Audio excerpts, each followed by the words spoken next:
To customize always on a display on Xiaomi 15 Ultra, we need to go to settings.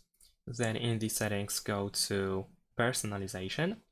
And then over here, we can go to always on a display.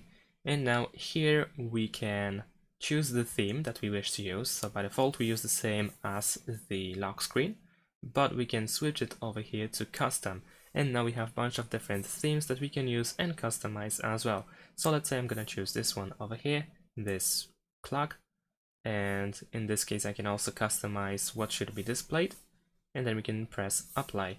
In some cases, we have more customization options. For example, if you use this clock over here, then you can choose the color, you can change the face.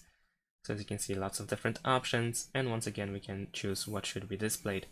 And on the other hand, if we use, for example, something like this, then there are very limited options.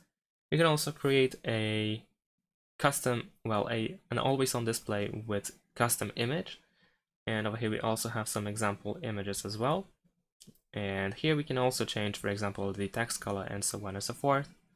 But that is about it. Of course, over here we can find our themes, and if you want to go to always on display, then of course when the screen is locked, you can simply tap on the screen to show it.